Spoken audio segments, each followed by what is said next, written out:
Hello, fellow nurse entrepreneurs. One of the things that I've always wanted to do was I always wanted to help nurses work from anywhere, pretty much have their flexibility, pretty much have their freedom so that they could do whatever they wanted to do. Joining VP Nursing was one of the best decisions that I could have ever made. If I was to have a regret, it would be that I didn't join sooner. If they wanted to be with their children, if they wanted to be with their families, they can do exactly what they wanted to do. Ola is the type of person, she's not going to let you stay the same. The way she levels up her clients in every area of their lives. I could not have imagined being a nurse with my own business, being in this space with so many amazing people, with a coach that 1,000,000% cares about what my outcome is going to be. And so here at VP Nursing, we teach nurses how to work from their computers anywhere around the world, making money, owning their own time, building profitable nurse coaching, consulting, and service-based businesses. And so now we're at the beach and we're working at the beach and we're having a great time. We're doing a brand photo shoot. It's an amazing time. So if you want to learn how to work from anywhere around the world, creating that flexibility, creating that freedom for yourself, but monetizing the knowledge that you already have, join us at VP Nursing Business Academy. Hi, everyone. So I'm super excited. I've got Dr. Lendra James, okay, with her beautiful self, okay? So we're, first of all, I want you to like, share, and comment. Tell us how you feel about everything. And then we want to jump into the conversation with Dr. Lendra because this is going to be good, okay?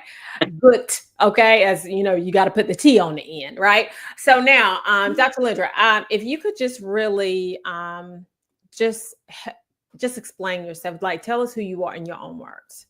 Sure. Well, thank you for having me. I'm Dr. Lendra. Thank you for that introduction. I'm Dr. Lendra. I'm a nurse for over 22 years. It's always funny to say it when the numbers start to get up there. It's like, it's always interesting to say it. So I've worked across the country. I've worked in several different areas of nursing, cardiac trauma, ortho, travel nursing, worked my way up to nursing leadership, achieved my nurse exec board certification, doctor of nursing practice degree. And it was probably during the pandemic, not probably, but it was during the pandemic when I decided to shift my purpose and I opened a wellness business. So I started a wellness business, Premier Infusions and Wellness, and started offering IV hydration, vitamin therapy. We now offer wellness, weight loss services and wellness services, branching out to more B2B for organizations. But that was me starting my wellness business just really opened up a whole new world for me. Right, because it was health promotion, self-care advocacy, and it was me escaping the rat race, right? It was me escaping the burnout, the bias that was taking place in the traditional setting of healthcare. And now I have a wellness business. I now have two businesses. I also have a business where I coach and consult as well with other nurses, author, speaker, I speak. So entrepreneurship has just opened up a whole new world for me. I love it. Now, the way that we met, okay, is through Tammy Lewis. And I want to give her props because she has done a phenomenal job. As a general rule, one of the catalysts to my business was her first conference. And so I wanted to acknowledge her before we move into it. I don't want to forget. Now, one of the things that I wanted to ask, and one of the things that I ask all the time is why did you even become a nurse? Like, what was that journey look? What did that journey look like? I don't really have one of those, and I've said this before, and I don't, and I really had to reflect on it because I really don't have a journey. I really don't have one of those stories. You know how some people, something happened in their family, or there's all nurses in their family, or that really wasn't my journey. It was more so growing up. I'm from East Orange, New Jersey, right? It was more so growing up, and where I grew up, there really wasn't any. Like your guidance counselors at school, they weren't really pushing you to go to college, right? And actually, we weren't really expected to go to college. It was a small percentage of the students who were expected to go to college and pursue, further degrees. And I actually had a guidance counselor who said, well, you know what, there's an LPN program in this, in the area. It's a 10-month program, we can get you in there for free. And I'm like, all right, I know it. Preschool, yes. yeah, like, all right. So I'm like, okay, well, I guess I'm going to be a nurse, So fast forward to, I think it was probably about a month before the program was supposed to start, the school closed down.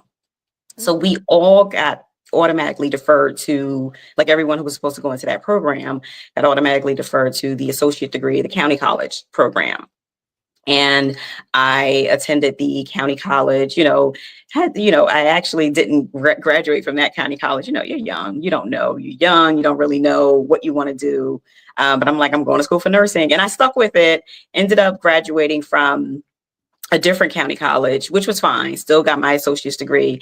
But then I finally realized, and when I got into, nursing, I realized, like, wait a minute, I'm onto something here. Like it changed my life, right? It really, really did. And it was probably about maybe 9 years later, I went back for my bachelor's. And it was around that time when I remember hospitals were starting to go magnet, and they were encouraging people to go back for their bachelor's because you probably wouldn't have a job if you still had an associate's degree. It was all of that. And the rest is kind of history from there. I love it. I love it. I love it. It's your story is kind of similar to mine because I wanted to be an engineer. My mom was like, so we don't have engineering money. You can only go to the community college, and the community college does not offer engineering. So what are you gonna do? And so I was like, I don't know what I'm gonna do. She was like, well, why don't you become a nurse? And I was like, okay. And so I became a nurse. So I But became I a went nurse. to the LPN part first. Like I was an LPN for about 10 years before. But it's interesting that both of our journeys kind of look like somebody just suggested it, and then we went into it, but then we bossed it out. Like we have a doctorate in nursing practice, we have businesses. Right. I love that. I love that. So now tell me a little bit about your journey to the C-suite, because you were in the C-suite, correct? Yes. She said, Look, I know, right? I'm like, yes. Listen, so I'll say this, it's not for the faint of heart, right? And especially being a woman of color. But it's okay because I learned a lot, and I've been able to transition those skills into my business. Now, the journey for me, what's interesting is I never really thought about being a nurse leader, right? It was me, because I can remember I interviewed for, it was like a per diem position. So I was doing travel nursing out in California, and I interviewed for a per diem position. And the manager at the time, he goes, there's a new position that we're opening. I think you would be perfect for it. And I was like, what position is this? And he's like, oh, it's a clinical nurse supervisor position. And I think you'd be perfect for that position. He's like, it's a new role. And I'm like, all right, I'm game. Like, I'm that person who's like, all right, I'm always like, all right, we could do it, and I'm like, all right, I'm game. Not realizing that leadership is an entirely different beast, right? Because, you're used to your assignment, your patients, you're caring for that. But now stepping into the leadership, you start to look at things from a 30,000 foot view. And I didn't really have, so he hired me and then he quit, right? He hired me, then he resigned. So I didn't really have mentorship going into the role. So it was like a lot of, trial and error and figuring things out. I, went to graduate school, finished graduate school, got my leadership, my master's is in healthcare administration and interprofessional leadership. And I transitioned back. So I was in California, and I transitioned back to the East Coast and started working in leadership. And a lot of it, unfortunately, was trial and error. And again, looking back, I noticed that I didn't really have the same mentorship that some other people would get, right? And, so I really had to, I made mistakes. I'm not going to, I made mistakes, but you learn from them. So my growth in leadership, a lot of it was unfortunately trial and error. Fortunately, I do have to say I made better choices as opposed to mistakes, if that makes sense, if I'm saying that right. So, ultimately, by the time I got to being a director of nursing or a clinical director, you know, my units were performing, you know, like we were always number one in patient experience. We got the Daisy Team Awards. We got, you know, we had like no falls. We got, you know, you do all the things as a nurse leader, right? You build programs, you build units, you close programs, you write policies, you learn all of these things. And I sit back and I look at how my business flows now, and how me having a business coach, right, and that mentorship that I receive, and I just think about what my journey could have looked like had I had that mentorship and that coaching in nursing, I love right? Because my next role would have been CNO, but by the time I got there, I just no longer aspired to be that. I was just like, no, no, because we're so programmed, right? We're programmed to get another certification, get another degree, climb the ladder in healthcare, climb the ladder in nursing. But no one teaches you that, wait, there's a whole different world out there where you can coach, you can consult, you can do wellness, you could do legal nursing. There's so many other things you could do, but no one really teaches you that. I love So it. that's my journey now.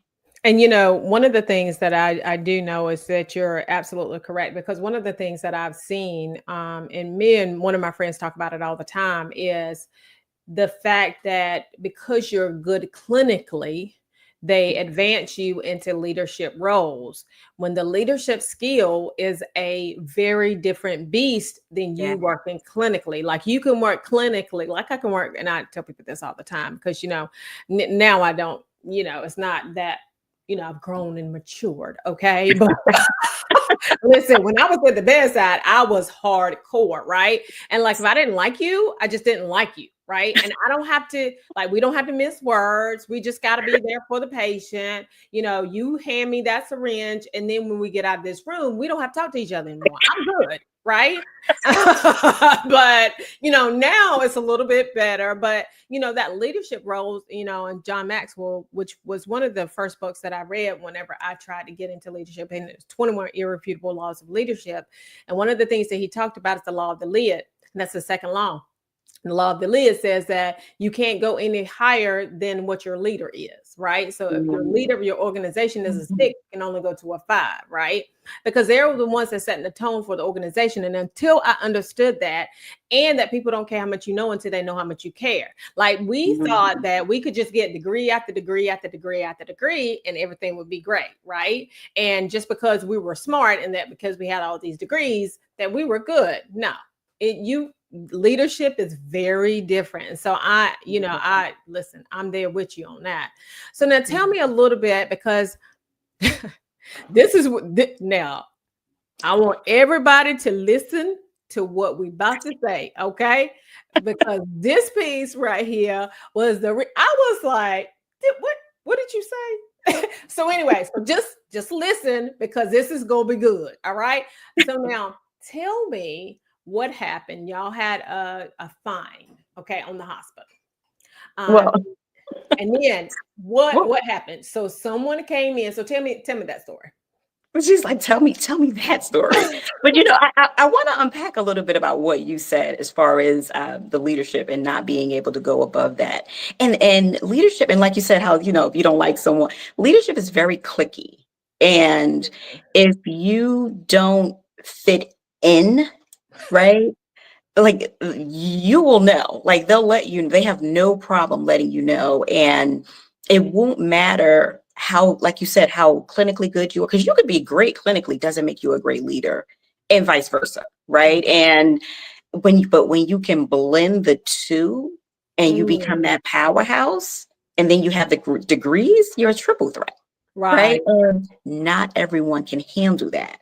So a lot of times you're being made to feel like you have to play the game, right? And you have to stroke other people's egos, and you get tired of that. Yeah, you get tired of that. And for me, I'm very transparent and I'm very authentic. And when I find myself playing the game too much, it started to do something inside of me, right? And because this game that you want me to play, it really comes down to a level of bias, unfortunately, right? Well, for me, at least that was my story, right? For me, it came down to a lot of the systemic bias because you see what's happening. You see your colleagues, right? I can remember there was one colleague who there was a position that no one else was applying for. And I talk about this in my book too.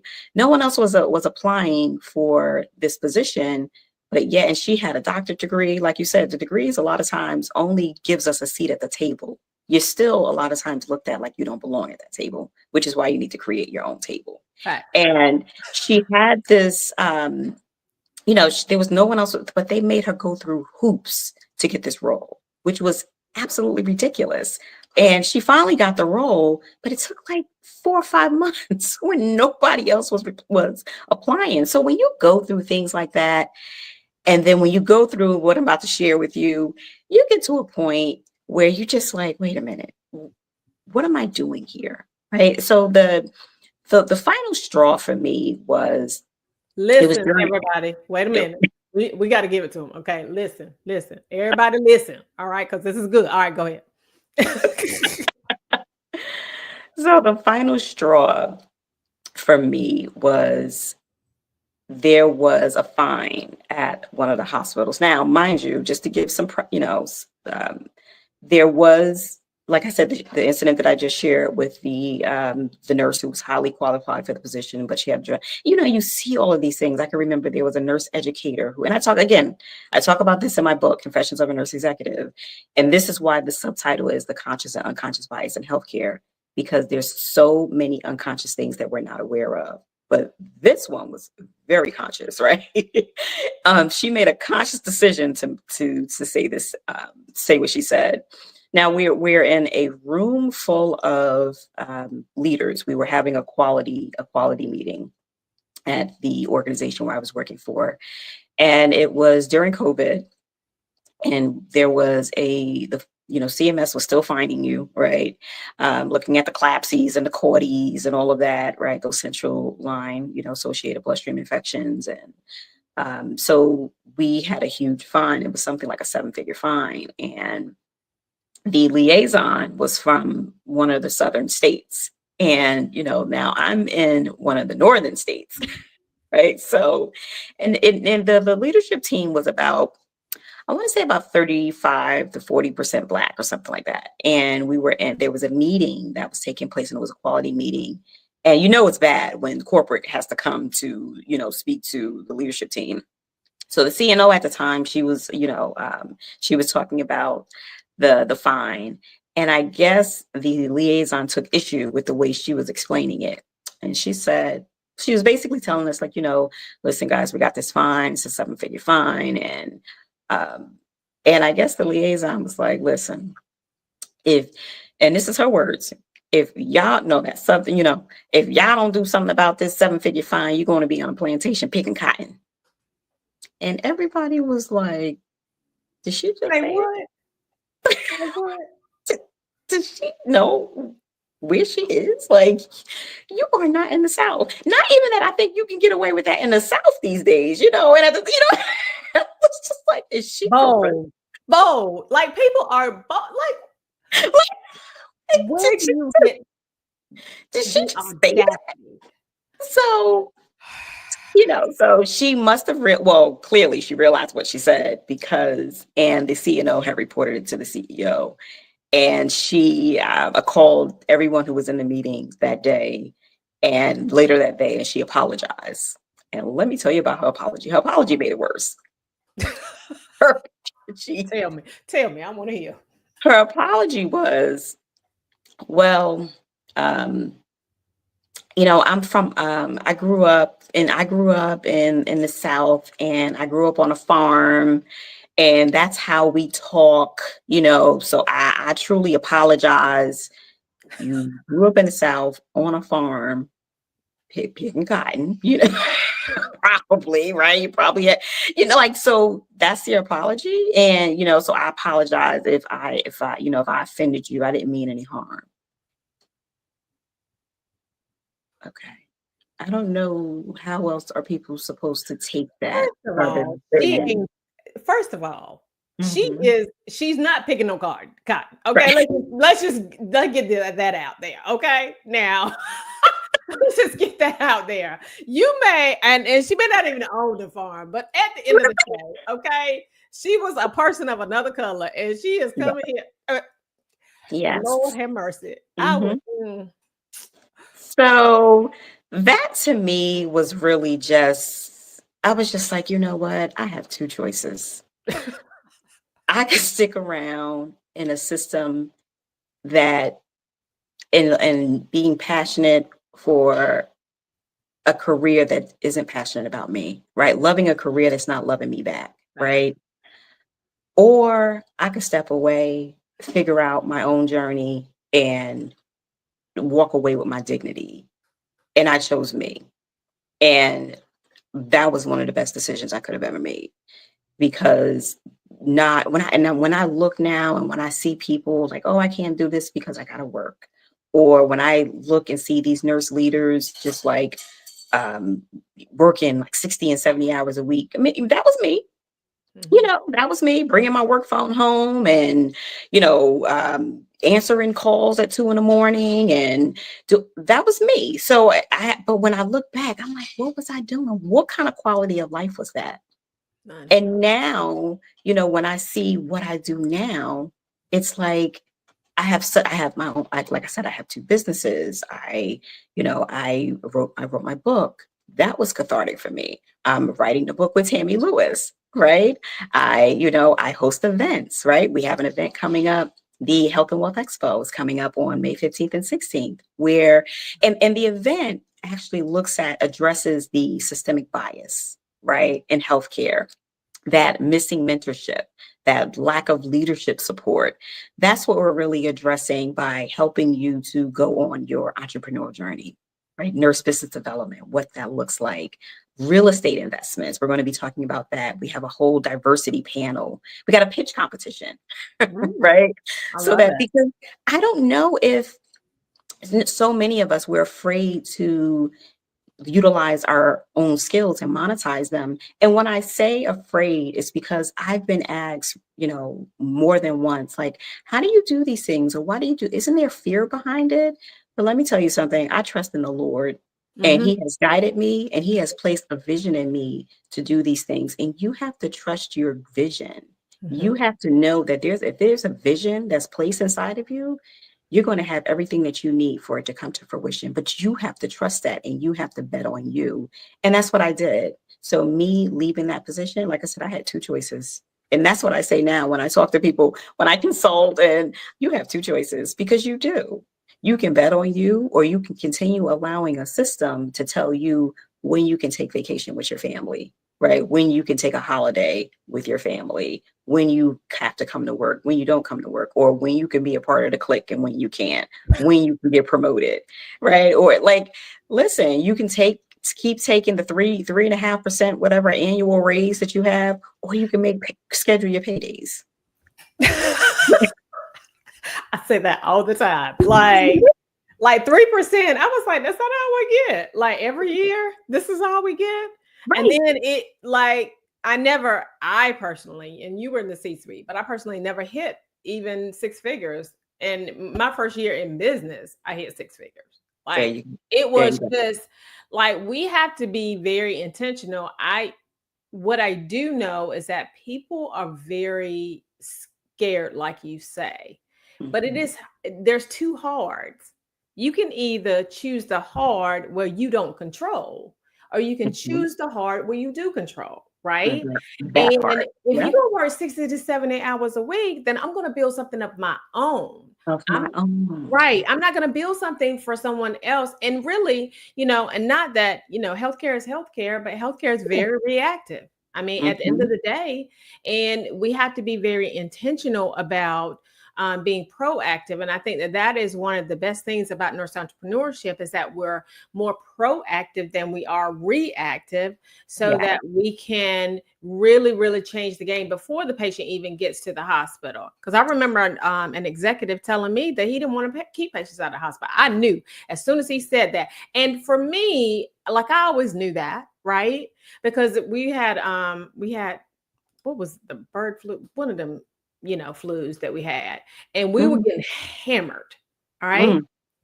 And then the infection control nurse was just phenomenal. I mean, from the gate, phenomenal, Mhm. right? Mhm. And Mhm. so she came in, she did what she had to do. That next year, we barely saw any patients. Okay, when other hospitals were getting hammered still, and the CEO at that time said we did too good of a job. What you mean, sir? I mean, people are not dying. Like what? Because it's a business. It's a Right. business. So what people don't what I want nurses to realize is that having a business is not a dirty thing. Like No. people sometimes say, like, oh, it's just it's not about, oh, people say about talk about 6 figures, 7 figures. Like, you don't want to build generational wealth for your family, like, because all you're doing is you're making someone else rich, right? Mhm. I can remember there was a snowstorm and I stayed at the hospital for 24 hours and I wasn't paid for it. So they were giving the nurses, they had given them, like, I guess, extra, paying them for the hours worked. And because I was salary, I didn't get paid for it. Now, initially they said, oh, everyone submit their time. They'll be, and then I guess when it came down to it, how it is with budgets, they were like, oh, well, leaders, is an exception because, you're an exempt employee and, your salary. Like, oh, okay. All right. But at the time I was just like, all right, I was just like, oh, all right. Like that's a part of it. But now I think back at these things, like the way they take advantage of you. Fact, fact, It's like, fact. because at the time I was like, I'm a team player.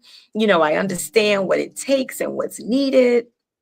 And then now I'm like, wait a minute, what was I thinking? Like, but Mm. again, we're so programmed. We're so programmed. My next role would have been CNO. And by the time I got there, like I said, I just no longer aspired to be that. And now I am the CNO and CEO of my own business. So we have to start shifting our mindsets to realize how we can still do the same thing. We could just do it differently.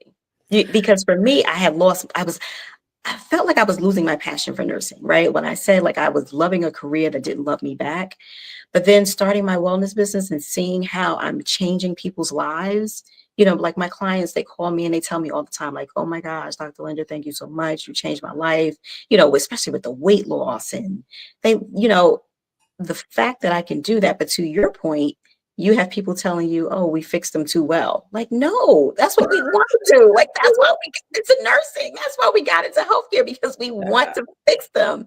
And entrepreneurship allows you to fix them your way, allows you to have control over your clients. They trust you, they love you. Like, I have relationships with my clients. Like, I have, like, one of my clients, she's like bringing like 4 of her family members to my event in May, right? And it's like, but you build relationships, right? That's true relationships that you build, and you're able to do that. So Love it. I I encourage nurses to really take control of their passion, monetize their expertise, and really look at what you can do outside, especially if you're going through burnout. And Right. now, right now, everybody's burnt out. Like Right. everyone, there's a push to do more with less, and you have to be able to take control and bet on yourself. So let me ask you something. So I'm gonna ask you two questions. Okay. So and then we have some rapid fire questions that we before we wrap up. So the first question is, what has been one of your biggest challenges going into entrepreneurship? So one of my biggest challenges was really knowing what to do. Right, it was really starting my business, and because I knew I wanted to start a business, but I didn't know how.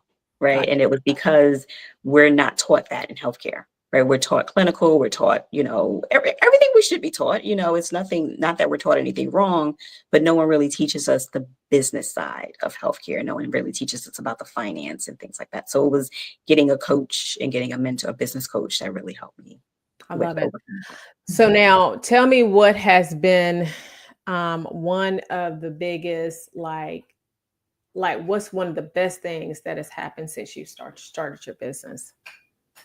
You know what? The best thing that could have happened, one, it was me getting my passion back for nursing and healthcare and identifying that I can make a difference in a different way, because hence the Health and Wealth Expo, right? And what I mean is me resigning from the traditional setting, it was health promotion, self-care advocacy for me. And then me starting my wellness business introduced me to entrepreneurship, and entrepreneurship introduced me to what wealth looks like, right? Through passive income, through my businesses. So hence the Health and Wealth Expo Live Summit that I host. So that's where that comes from. Love it. I love it. I love it. So now tell me these are the rapid fire questions. What is the biggest, most common misconception in nursing? I think the most common misconception is that you need more degrees. Like you need to go back to school. You need to get another certification. You need another degree. You need it, in order to really get ahead. I think that's the biggest misconception in nursing. Right. Yeah. What are you reading now?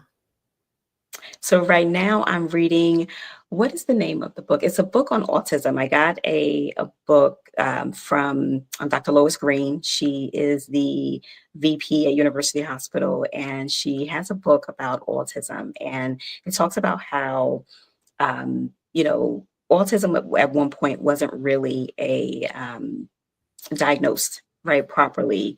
And there's you'll be surprised at how when you see a lot of African American men being arrested or killed by police, a lot of it is because they have autism and it's undiagnosed. So I'm reading that book, and it's just such a game changer. It really is. Wow. That's great. What are some of the biggest lessons that you have learned in business? Get a mentor. Facts. Really, get a mentor, get a coach. Don't try to Google your way and YouTube University your way through everything. And be willing to invest in yourself. I mean, sometimes people say oh, that's too much. At what cost? Right? You got to really ask yourself, at what cost? It's too much versus what? Right? So you rather continue to pay sweat equity, right? You rather continue to pay through losing time with your family. You rather continue, at what cost? So you have to, really weigh at what cost. So what's too much for you? You got to ask yourself that. That's facts. Now, who is a leader, living or dead, that you would have a conversation with, that you would want to have a conversation with? Michelle Obama. Michelle, if you are watching this, reach out to me. I love it. We'll have to send it over to her. Okay. All right. What is your favorite movie? Oh my gosh. Is it bad? My favorite movie is The Hangover. You ever seen the first one? Never seen it, but I can imagine. All right. It's like my all-time favorite movie. Like I can still put that on and still watch it, and I'm like, and I still laugh. That's just me, but I'm embarrassed. Listen. Now, what is your life's motto? Bet on yourself, really. And you listen. Sometimes that may change, right? But for the last few years, that's what it's been. It's really been about investing in you and betting on you, because that's how you build generational wealth, because it's all about, it's about legacy and leaving a legacy. So everything starts with you. I love it. And where can people find you? Last question. So they can find me. So right now they can find me at the Health and Wealth Expo Live Summit, and on May 15th and 16th in Mount Laurel, New Jersey. They can log on to dljamesconsulting.com. That is my consulting business. Nurses with Voices podcast. We are on all channels, Apple, Spotify, YouTube, and you can, you can find me at the expo at healthandwealthexpolive.com. I love it. I love it. I love it. Now, everyone, like, share, comment on the podcast. Dr. Lendra is going to be in Tammy Lewis's book. So I encourage you to go and find her there. And ladies and gentlemen, you have an amazing rest of your day. And this has been an amazing conversation. Thank you, Dr. Lendra. Thank you. Thank you. Thank you for having me.